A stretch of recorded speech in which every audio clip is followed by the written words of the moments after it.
హల్లెలూయా. దేవునికి మహిమ కలుగును గాక. ఆమేన్.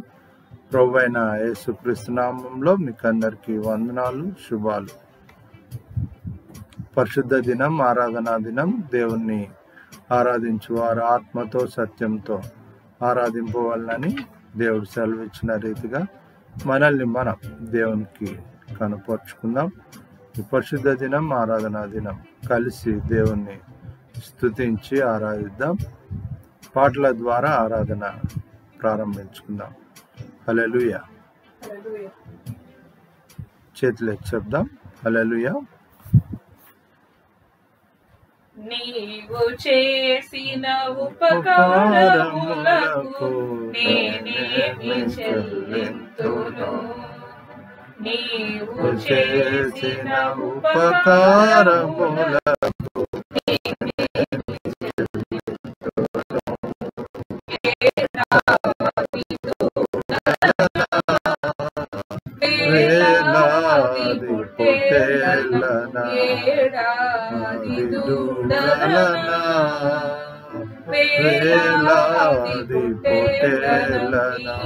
చేసిన ఉపకారములకు నేనేమి చెల్లింతును. నాది నదులంత విస్తార తైలము నీకిచ్చిన చాలునా. నాది నదులంత విస్తార తైలము నీకిచ్చిన చాలునా.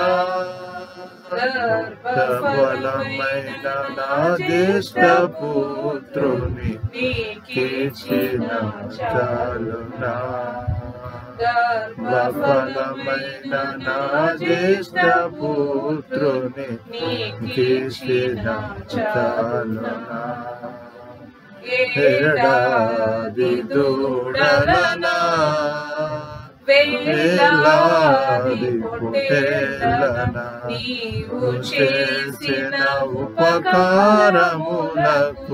నేనేమి చెల్లింతును.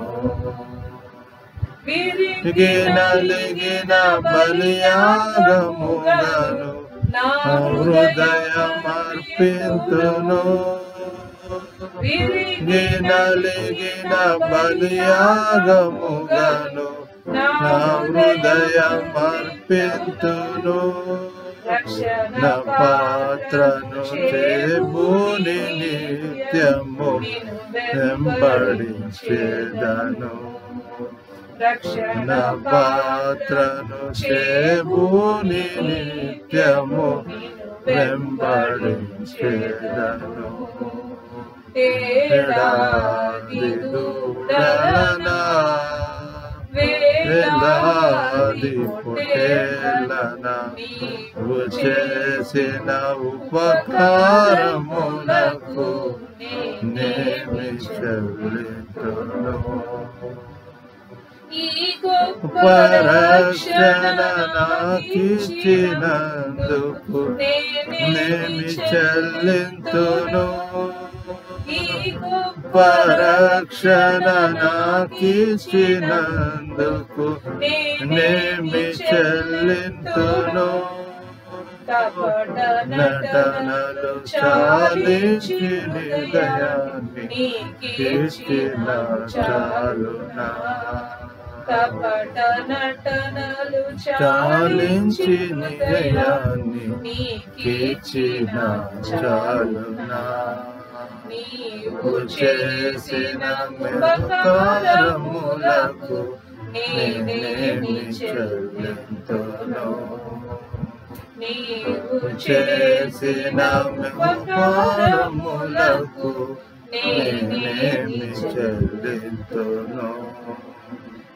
ఏడాది దూడలనా వేలాది పొట్టేలనా ఏడాది దూడలనా వేలాది పొట్టేలనా చేసిన ఉపకారములకు నేనేమి చెల్లింతును.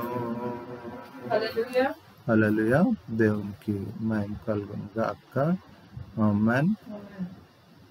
మరొక పాట ద్వారా స్వరమెత్తి దేవుని మహిమపరుద్దాం, కలిసి ఆరాధిద్దాం. హల్లెలూయా.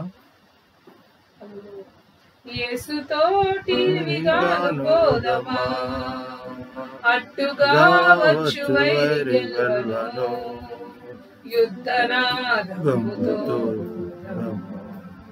యేసుతోటి విగాను పోదమా, రాజు సైన్యమందు చేరను, ఆ రాజు దివ్య సేవ చేయను, రాజు సైన్యమందు చేరను, ఆ రాజు దివ్య సేవ చేయను, యేసురాజు ముందుగా ధ్వజము పట్టి నడువగా, యేసురాజు ముందుగా ధ్వజము పట్టి నడువగా, యేసుతోటి విగాను పోదమా, యేసుతోటి విగాను పోదమా, అడ్డుగా వచ్చు వైరి గెలవను, యుద్ధనాదముతో విశ్వాస కవచము ధరించుచు, ఆ రాజు దుర్గముని నిలుపుచు, విశ్వాస కవచము ధరించుచు, ఆ రాజు దుర్గముని నిలుపుచు, అనుదినము శక్తిని పొందుచున్న వారమై, అనుదినము శక్తిని పొందుచున్న వారమై, యేసుతోటి విగాను పోదమా, యేసుతోటి విగాను పోదమా, అడ్డుగా వచ్చు వైరి గెలవను, యుద్ధనాదముతో పోదమా. ఓ యువకులార చేరుడి, శ్రీ యేసునాథు చాటుడి, ఓ యువకులార చేరుడి, శ్రీ యేసునాథు చాటుడి, లోకమంతయు యేసునాథు గల్వను, లోకమంతయేకమై యేసునాథు గల్వను, సాధనం ఎవరు నీవెగా, యేసుతోటి విగాను పోదమా, అడ్డుగా వచ్చు వైరి గెలవను, యుద్ధనాదముతో యేసుతోటి విగాను పోదమా. హల్లెలూయా. దేవునికి మహిమ కలుగును గాక. ఆమేన్. పరిశుద్ధ గ్రంథం, నూతన నిబంధన గ్రంథం, అపోస్తలుడైన పేతురు రాసిన పత్రిక, మొదటి పేతురు పత్రిక, మొదటి అధ్యాయం 5వ వచనాన్ని చదువుకుందాం. పేతురు మొదటి పత్రిక, మొదటి అధ్యాయం 5వ వచనాన్ని చదువుకుందాం. Reverend G Persis Victor Somu గారు చదివి వినిపిస్తారు. వాక్యము చదువుతుండగా మనసులో ఉచ్చరించాలని మనం చేస్తాం. హల్లెలూయా. నేటి ధ్యానం నిమిత్తము ఏర్పాటు చేయబడిన వాక్య భాగము పేతురు రాసిన మొదటి పత్రిక, మొదటి అధ్యాయము 5వ వచనం. The scripture portion for this hour of meditation is from 1 Peter 1st chapter 5th verse. కడవరి కాలమందు బయలు పరచబడుటకు సిద్ధముగానున్న రక్షణ మీకు కలుగునట్లు విశ్వాసము ద్వారా దేవుని శక్తి చేత కాపాడబడు మీ కొరకు ఆ స్వాస్థ్యము పరలోకమందు భద్రపరచబడి ఉన్నది. దేవుడు తన పరిశుద్ధ వాక్యము మన వెనుకల్లో మనకు ఆశీర్వాదకరంగా దీవెనకరంగా చేయనుగాక. ఆమేన్. చేతులు ఎత్తుదాం. ఆమేన్. తల్లోంచి కళ్ళు మూసుకుందాం. పల్లవి వచనం పాట పాడుతూ ఉండగా మనల్ని మనం దేవునికి కనపరుచుకుందాం.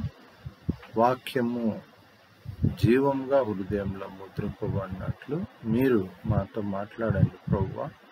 మీ సన్నిధి వాక్య రూపకమైన ఆయన మీ స్వరం మేము అలా పొందుకొనటకు మాకు సహాయం చేయండి. గడిచిన దైవ సన్నిధి నుంచి దైవ సన్నిధి వరకు మీరు చేసిన మేలన్నిటిని బట్టి మీకు కృతజ్ఞతలు అని మనఃపూర్వకమైన కృతజ్ఞతాస్తుతులు దేవునికి చెల్లిద్దాం. ఈ సమయం పల్లవి వచనంలో ఏకీభవిద్దాం. నీ వాక్యమే నన్ను బ్రతికించెను, బాధలలో నెమ్మదినిచ్చెను. నీ వాక్యమే నన్ను బ్రతికించెను, బాధలలో నెమ్మదినిచ్చెను. కృపాశక్తి దయా శక్తి పూర్ణుడా, వాక్యమై యేసు వందనమయ్యా. కృపాశక్తి దయా శక్తి సంపూర్ణుడా, వాక్యమై యేసు వందనమయ్యా. నీ వాక్యమే నన్ను బ్రతికించెను, బాధలలో నెమ్మదినిచ్చెను. జిగటగల ఊబి నుండి లేవనెత్తెను, సమతలమగు భూమిపై మెట్టెను. జిగటగల ఊబి నుండి లేవనెత్తెను, సమతలమగు భూమిపై నన్ను నిల్పెను. పాదములకు దీపమాయెను, పాదములకు దీపమాయెను. నిత్యమైన మార్గంలో నడుపుచున్నది, నిత్యమైన మార్గంలో నడుపుచున్నది. ఈ వాక్యమే నన్ను బ్రతికించెను, బాధలలో నెమ్మదినిచ్చెను. వాక్యమే నన్ను బ్రతికించెను, బాధలలో నెమ్మదినిచ్చెను. స్తోత్రం. హల్లెలూయా. తండ్రి మీకు కృతజ్ఞత, మీకు మహిమ ఆశీర్వదించి మీ తోడ్పాటులో నడిపిస్తున్నందుకు వందనాలు ప్రభువా. జ్ఞాపకం చేసుకున్నాను, క్షేమము దాసిన మీ శిల్వచాటును బలపరుచుకొని మీ నోటి కూరగా వాడుతున్నాను ప్రభువా. మీ కృప చేత మమ్మల్ని అందరినీ ఆవరించి దేవుడు నమ్ముచు సమస్తం మీ దైవ హస్తాలకు అప్పగిస్తుంది. యేసు నామములో ప్రార్థిస్తున్నాను తండ్రి, ఆమేన్. ఆమేన్. చేతులకు చెప్దాం. ఆమేన్. పరిశుద్ధ దైవ సన్నిధి దేవుడు మనతో మాట్లాడాలని ఆశపడుతున్న మాటలు, పరిశుద్ధ దినం దేవుని యొక్క వాక్యం, దేవుని శక్తి అన్న మాట, పేతురు భక్తుడు మాట్లాడుతున్న మాటలను మనం గాన గమనిస్తే గాన కడవరి కాలమందు బయలుపరచబడుటకు సిద్ధముగానున్న రక్షణ మీకు కలుగునట్లు విశ్వాసము ద్వారా దేవుని శక్తి చేత కాపాడబడు మీ కొరకు ఆ స్వాస్థ్యము పరలోకమందు భద్రపరచబడి ఉన్నది. దేవుడు తన పరిశుద్ధ వాక్యం యొక్క జ్ఞానము, ఆశీర్వాదం మనకు అనుగ్రహించును గాక. ఇక్కడ మనము గమనించాలి, రెండు ప్రాముఖ్యమైన మాటలు ఇందులో దాగి ఉన్నాయి. రెండు ప్రాముఖ్యమైన మాటలు ఏంటి అంటే, విశ్వాసము, దేవుని శక్తి. దేవుని శక్తి మనం కలిగి ఉండాలి అంటే విశ్వాసంలో బలమైన విశ్వాసం ఉండాలి. నీవు ఈ విశ్వాసం కలిగి ఉన్నావు అంటే దేవుని శక్తి చేత నువ్వు నింపబడి ఉన్నావు అన్నది కూడా వాస్తవం. కాబట్టి కడవరి కాలమందు బయలుపరచబడుటకు సిద్ధంగా ఉన్న రక్షణ అంటే ఈ మాటలు మనం గాన గమనిస్తే ఈ అధ్యాయంలో చాలా విషయాలు ఉన్నాయి. మనము గమనిస్తే దేవుడు మనతో మాట్లాడుతున్న మాటలు చాలా విలువైన మాటలు ఇవి. ఈ పరిశుద్ధ దినము, ఆరాధనా దినము దేవునికి మనము హృదయము అప్పగిస్తూ ఉన్నప్పుడు ఆ హృదయము దేవుని శక్తి చేత నింపబడాలని అందరికీ ఉంటుంది. అందరూ ఆ శక్తిని పొందుకోలేరు. ఎవరు పొందుకుంటారు అంటే విశ్వసించిన వారు, విశ్వాసంలో దేవుణ్ణి మహిమపరుస్తున్నవారు. ఈ అధ్యాయంలో మనం గాన గమనిస్తే గాన మరొక 2 మాటలు చెప్పబడుతూ ఉన్నాయి. ఏంటి అంటే ఆత్మ వలన పరిశుద్ధత, అంటే ఆత్మ చేత పరిశుద్ధపరచబడటం. రెండవ మాట ఏంటి అంటే దేవుని భవిష్యత్ జ్ఞానము అనేది చాలా ప్రాముఖ్యమైనది. ఈ 2 విషయాలు మనం గాన గమనిస్తే గాన మన జీవితాల్లో చాలా ప్రాముఖ్యమైన అంశం ఏంటి అంటే జ్ఞానము అన్నది. అది కూడా ఏ జ్ఞానము అంటే మనము ప్రయాసపడి పొందుకోవాల్సిన ఆ జ్ఞానము. ఏ జ్ఞానము అంటే దేవుని భవిష్యత్ జ్ఞానము అంటున్నాడు. మనం చదువుకున్న ఆ మాటలు మనం గాన గమనిస్తే భద్రపరచబడి ఉన్నది స్వాస్థ్యము అన్న మాట మనం గాన గమనిస్తే గాన అది భద్రపరచబడి ఉన్నది అంటున్నాడు. ఎక్కడ భద్రపరచబడింది? భూమి మీద విశ్వసించి విశ్వాసంతో బలపరచబడినది పరలోకమందు. అది స్థిరమైన స్వాస్థ్యంగా భద్రపరచబడుతుంది. అది మనం చెప్పుకున్నంత సులువైన మాట కాదు. అందుకనే అక్కడ రాసిన మాట మనం గాన గమనిస్తే సిద్ధముగా ఉన్నది, బయలుపరచబడవలసిన ఆ రక్షణ అంటున్నాడు. అంటే ఇప్పుడు మనము ఈ పరిస్థితుల కాలము ఎలాంటి కాలము ఇది అంటే కడవరి కాలమందు అని రాయబడ్డది. ఇంతకుముందు ఏంటి అంటే మనము దేవుణ్ణి తెలుసుకోవాలి, భక్తిలో మనము దేవుణ్ణి మహిమపరచాలి, అందుకు మార్మన్స్ ఉండాలి, భయభక్తులు ఉండాలి, బాప్తిసం ఉండాలి అన్న ఆ రక్షణ అనుభవాన్ని మనం తెలుసుకున్నాం. కానీ ఇప్పుడున్న రక్షణ అనుభవము ఏంటి అంటే నీ విశ్వాసాన్ని అంతము వరకు కాపాడుకొనబడే రక్షణ ఇది. అందుకనే అక్కడ రాస్తున్న ఆ మాట ఏంటిది అంటే బయలుపరచబడుటకు సిద్ధముగా నున్న రక్షణ అంటున్నాడు.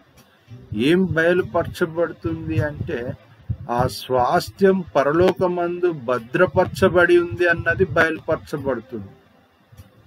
ఇక్కడ నువ్వు భక్తి విశ్వాసాలు బయలుపరచబడి నువ్వు మందిరంలో బాప్తిసం తీసుకున్న వ్యక్తివి అని బయలుపరచబడటము ఎంత ప్రాముఖ్యమైందో, విశ్వసించిన విశ్వాసము అన్నది కాపాడబడాలి, అది నెరవేర్చబడాలి. అది దేవుని సన్నిధి, అది దేవుని సన్నిధిలో మనము ఆ స్వాస్థ్యంగా పరలోకంలో భద్రపరచబడినదిగా అది స్థిరపరచబడాలి. అందుకనే ఇంకొక మాట కూడా ఇక్కడ తెలియచేయబడుతుంది. ఏంటిది అంటే అక్కడ రాస్తున్న మాట యాత్రికులు అనే ఒక మాట రాస్తున్నాడు. రెండో మాట పరదేశులు అని, ఆ పరదేశులు అని ఒక మాట తెలియచేయబడుతుంది. ఈ అధ్యాయంలో మనం గాన గమనిస్తే గాన యాత్రికులకు శుభము అని రాస్తున్నాడు. ఆయా దేశాలు, ఆయా ప్రాంతాలు, ఆ రీజియన్ కూడా కోట్ చేశాడు మొదటి 2 వచనాలలో మాట. కానీ మనం గమనించాలి, శరీరము ఆత్మ సంబంధమైన యాత్ర. ఇది ఆత్మీయ యాత్ర అని సేవకుడు తెలియజేస్తున్న మాట. అది శరీరంతో ఆత్మ సంబంధమైన యాత్ర. అందుకు ఇది యాత్రికులము అంటున్నాడు. శరీరం ఒక్కటి యాత్ర చేసేదాన్ని తీర్థయాత్రలు అంటారు. ఇక్కడ మనం గమనించాలి, మన జీవితాలలో ఆత్మ సంబంధమైన ఆ నడిపింపు అందుకనే ఆత్మ వలన పరిశుద్ధతను కలిగి ఉండాలి. కలిగి ఉన్నప్పుడు ఆ ఆత్మ నీలో, అందుకనే అక్కడ రాస్తున్న మాట మనం గాన గమనిస్తే చాలా విషయాలు ఇందులో ఉన్నాయి. ప్రోక్షింపబడుటకు, విధేయులగుటకు, దేవుని యొక్క జీవములో మీరు ముద్రింపబడుటకు, ఈ మాటలు ఈ అధ్యాయంలో గ్రంథకర్త వాడుతూ ఉన్నాడు. ఇవన్నీ ఏంటి అంటే దేవుని యొక్క భవిష్యత్ జ్ఞానం. అందుకనే దేవుని శక్తి చేత అంటున్నాడు. ఈ విశ్వాసము ఏ విధంగా భూమి మీద ఆ శరీర సంబంధమైన ఆ జీవితం కానీ, మనస్సు కానీ, ఆలోచన కానీ, నడిపింపు కానీ ఆత్మను కలిగి, అందుకనే పరిశుద్ధపరచబడిన ఆత్మ వలన పరిశుద్ధపరచబడిన శరీరం ఇది. అందుకనే ఆత్మీయ యాత్ర అన్నాడు భక్తుడు. కనుక శరీరము ఆత్మ సంబంధమైన యాత్ర కలిగి ఉంది. అది మనం గాన గమనిస్తే ఇక్కడ ఇంకొక మాట మనం గాన చూసాం. పరదేశులై అన్నాడు, పరదేశులై అన్నాడు. అక్కడ ఆ మాట గమనిస్తే గాన నీవు ఇన్ని విషయాలు మనం కండ్లారా చూస్తున్నాం, చెవులారా వింటున్నాం, చాలా ప్రత్యక్షంగా కూడా మనము చూస్తున్నాం. అంటే ఎవరో చెప్పేటివో, ఏదో మనం వినేటివో, లేకుంటే మనము అంత పర్టికులర్గా రికగ్నైజ్ చేయనివి కాదు. పర్టికులర్గా రికగ్నైజ్ చేస్తున్నాం. మన మనసు మనతో మాట్లాడుతుంది, అంత స్పష్టంగా మాట్లాడుతుంది ఈ విషయాల్లో. కనుక అటువంటి పరిస్థితులలో దాన్ని మనం గమనిస్తున్నప్పుడు మనసు అన్నది ఆలోచిస్తే, అది దాని మాట వినగలిగితే శరీరము, ఆత్మ సంబంధమైన ఈ యాత్ర అన్నది పరదేశులు అన్న మాట మనం గమనిస్తే స్థిర నివాసము, ఆ పరలోక పట్టణము, దేవుని యొక్క కాలంలో మనము ఇప్పుడు భూమి మీద శరీరానికి సంబంధించిన కాలంలో ఉన్నాం, ఆత్మకు సంబంధించిన కాలంలో ప్రవేశిస్తారు. అందుకనే మీకు కృపయు సమాధానము విస్తరిల్లునుగాక అంటాడు భక్తుడు, గ్రంథకర్త. కనుక మీరు ఎలాంటి నిరీక్షణ ఉండాలి అంటే 4వ వచనంలోని మాట, జీవముతో కూడిన నిరీక్షణ మనకు కలుగునట్లు అంటాడు. ఎందుకు ఈ మాట జీవము అన్న మాట వాడబడ్డది అంటే, ఈ మాట వాడబారనిదైన స్వాస్థ్యం అంటాడు. ఎలాంటి స్వాస్థ్యము? పరలోకంలో మనము తీర్చబడుతున్నాం. పరలోకంలో అంటే మనము ఆ స్వాస్థ్యంగా తీర్చిదిద్దబడుతూ ఉన్నాము అంటే, ఇక్కడ రాస్తున్న మాటలు మన హృదయాలలో బలమైన కార్యాలు చేయాలి. ఆ స్వాస్థ్యం పరలోకమందు భద్రపరచబడ్డ స్వాస్థ్యం ఎలాంటిది అంటే వాడబారని స్వాస్థ్యం అంటే శరీరము గతించిపోతుంది కానీ ఆత్మ గతించిపోదు, దానికి నాశనం లేదు. కానీ అట్లనే అది ఒక రూపంలో నుంచి ఇంకో రూపంలోనికి తీసుకుంటుందా అంటే తీసుకో. ఆత్మకు సంబంధించిన ఆత్మ సంబంధమైన పరిశుద్ధత కలిగి ఉంటే అది దేవుని మహిమను చూస్తుంది, ఆ మహిమలో వర్ధిల్లుతుంది, ఆ మహిమను అనుభవిస్తుంది. అదే దేవుని స్వాస్థ్యము అని పరలోకంలో భద్రపరచబడ్డదని పౌలు భక్తుడు కూడా చెప్పాడు ఈ మాట. కనుక ఈ దినం దేవుని యొక్క సన్నిధి మన హృదయాలలో. అందుకనే ఇక్కడ రాసిన చివరి మాట మనం గమనిస్తే, అయితే ప్రభు వాక్యము ఎల్లప్పుడూ నిలుచును. కాబట్టి ఈ భద్రపరచబడ్డ స్వాస్థ్యం ఏంటిది అంటే దేవుని వాక్యము చేత నిర్మింపబడి పరిశుద్ధపరచబడి నెరవేర్చబడి ఆశీర్వదింపబడి వర్ధిల్లుతున్న ఆ యొక్క అనుభవం ఇది. దాన్ని ప్రభువు తన వాక్యము చేత నిలబెడుతున్నాడు, ఎల్లప్పుడూ నిలబెడుతున్నాడు. అందుకనే ఈ మాటలు మనము గమనిస్తే, మీరు ఎలా విమోచింపబడ్డారు అంటే, ప్రత్యక్షపరచబడటానికి సిద్ధంగా ఉన్న కడవరి కాలం యొక్క రక్షణ అన్నది ఏ విధంగా అది తీర్చిదిద్దబడ్డది అంటే 19వ వచనంలోని మాట ఒకసారి మనం గమనిస్తే, అమూల్యమైన రక్తము చేత అనగా నిర్దోషమును నిష్కలంకమును నగు గొర్రెపిల్ల వంటి క్రీస్తు రక్తము చేత విమోచింపబడితిరని మీరు ఎరుగుదురు గదా అంటున్నాడు. ఇది ఎంతవరకు మళ్ళీ ఇది వర్ధిల్లుతుంది అంటే, విమోచింపబడిన అమూల్యమైన రక్తము చేత నిర్దోషమైన నిష్కలంకమైన గొర్రెపిల్లను క్రీస్తు రక్తంలో ఆ పరిశుద్ధపరచబడిన ఆత్మగా తీర్చిదిద్దబడ్డ ఈ మనస్సు ఆత్మ సంబంధమైన ఆ నడిపింపును శరీరం కొనసాగిస్తుంది, పొందుకున్నది అంటే క్రీస్తు ప్రత్యక్షపరచబడుట వరకు క్రీస్తు తిరిగి ప్రత్యక్షం అవుతాడు. అందుకనే అక్కడ రాస్తున్న మాట 7వ వచనాన్ని ఒకసారి మనం గమనిస్తే, నశించిపోవు సువర్ణము అగ్ని పరీక్ష వలన శుద్ధపరచబడుచున్నది కదా, దానికంటే అమూల్యమైన మీ విశ్వాసము ఈ శోధనల చేత పరీక్షకు నిలిచినదై క్రీస్తు ప్రత్యక్షమైనప్పుడు మీకు మెప్పును మహిమయు ఘనతయు కలుగుటకు కారణమగును.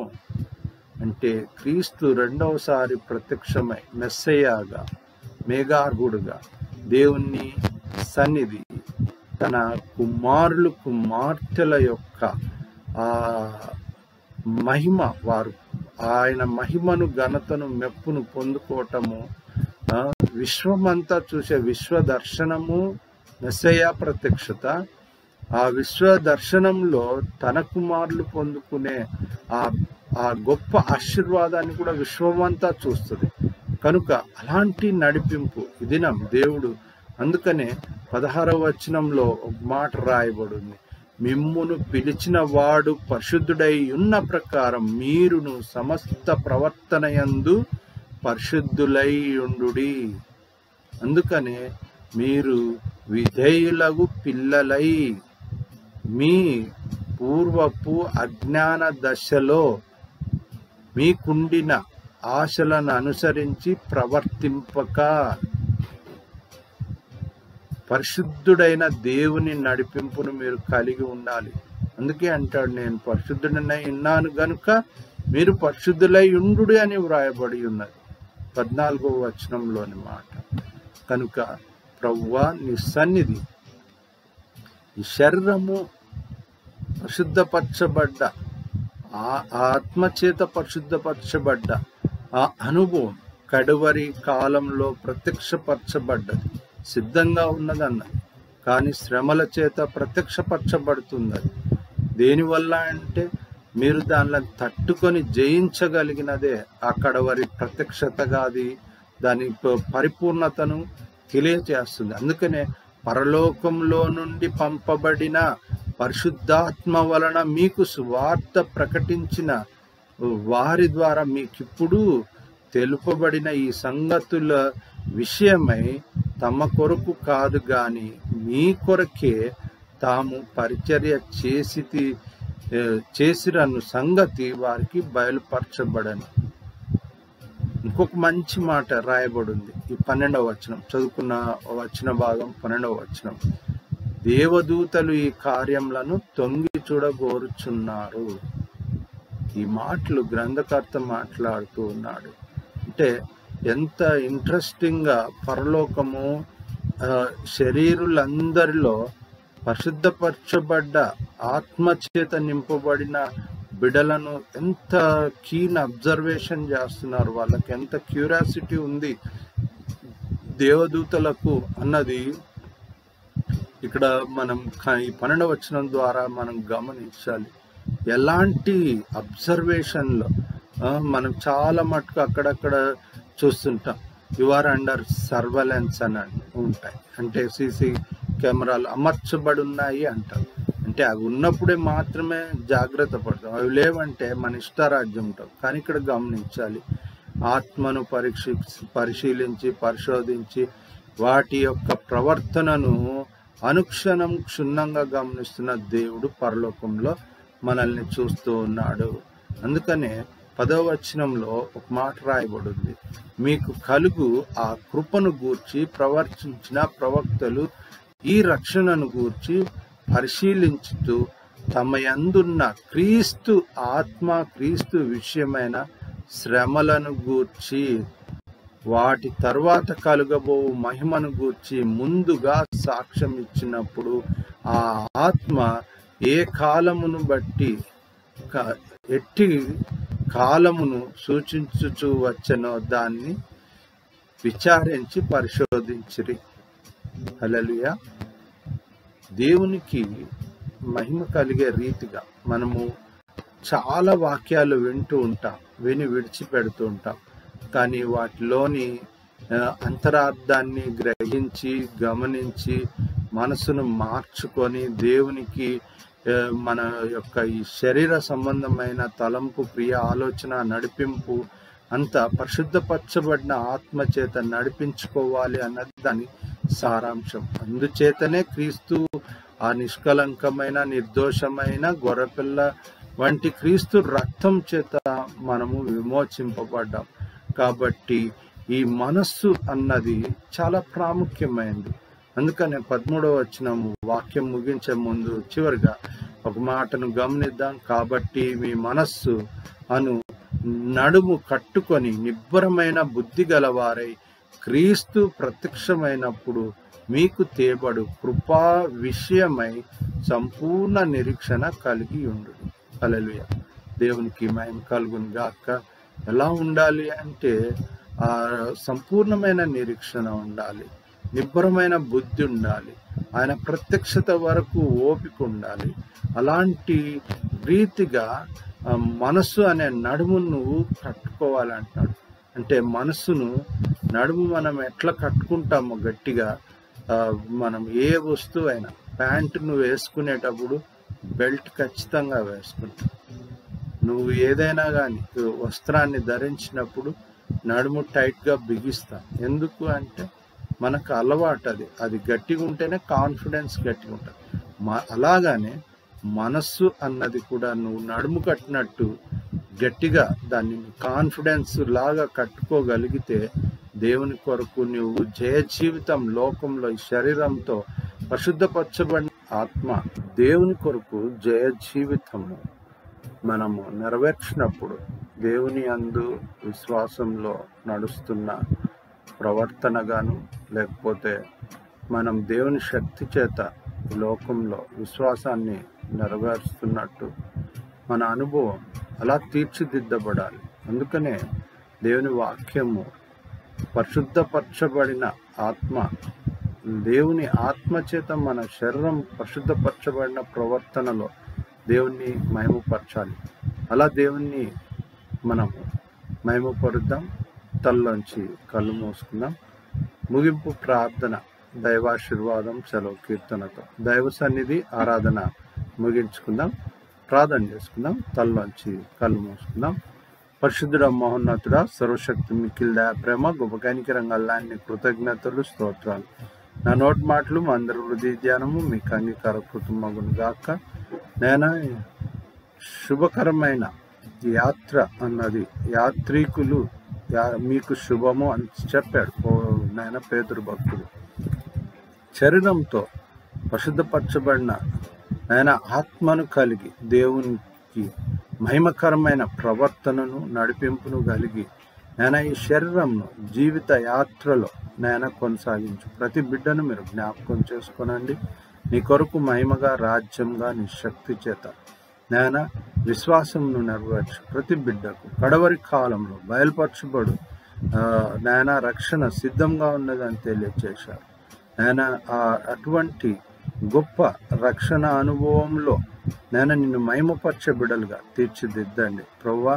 నీ నిష్కలంకమైన నిర్దోషమైన గొర్రెపిల్ల వంటి క్రీస్తు రక్తంలో అమూల్యమైన రక్తము అని తెలియచేయబడ్డ ఆ రక్తంలో విమోచింపబడ్డ వారుగా నేను నీ బిడ్డలను జ్ఞాపకం చేసుకోనండి. ఆ బిడ్డలు కూడా అలా వారు తమను తాము పరీక్షించుకొని క్రీస్తు రక్తంలో విమోచింపబడ్డ అమూల్యమైన జీవితం, అమూల్యమైన విశ్వాసము, అమూల్యమైన జీవితము, అమూల్యమైన ప్రవర్తనను నెరవేర్చి నేను మయంపరచడానికి సహాయం చేయండి. నా నోటి మాటలు అందరి హృదయ ధ్యానము మీకు అంగీకారకృతమగును గాక. యేసు నామములో ప్రార్థన చేస్తున్నాం తండ్రి, ఆమేన్. చేతులే చెప్దాం, ఆమేన్. దైవాశీర్వాదం తండ్రి కుమార పరిశుద్ధాత్మ దేవుని సకల ఆశీర్వాదం ఐశ్వర్యం సన్నిధి సాహసం తోడు నీడ కాపుదల యెహోవా ఉన్నతమైన దేవుని ఆశీర్వాదం సదాకాలం వాక్యం విని గ్రహించి నెరవేర్చు దేవుని మహిమపరచు ప్రతి బిడ్డకు దేవుని ఆశీర్వాదం సదాకాలం తోడైండును గాక. ఆమేన్. చేతులే చెప్దాం, ఆమేన్. ప్రభు నేర్పిన ప్రార్థన.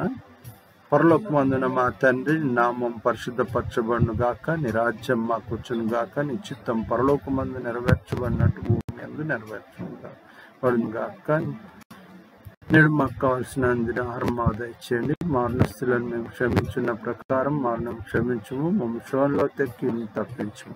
ఎందుకంటే రాజ్యం బలం మహిమ నిరంతరం నీవు ఉన్నావు తండ్రి. ఆమేన్. చేతులే చెప్దాం, ఆమేన్. సెలవు కీర్తనతో ఈ పరిశుద్ధ దైవ సన్నిధి పరిశుద్ధ దినం ఆరాధన ముగించుకుందాం. ఆశీర్వాదముల్ మా మీద వర్షింపచేయుమిషా, ఆశతో నమ్మియున్నాము నీ సత్య వాగ్దానము మీద కృమ్మరించుము దేవా, క్రమర ప్రేమ వర్షంబు కృమ్మరించుము దేవా.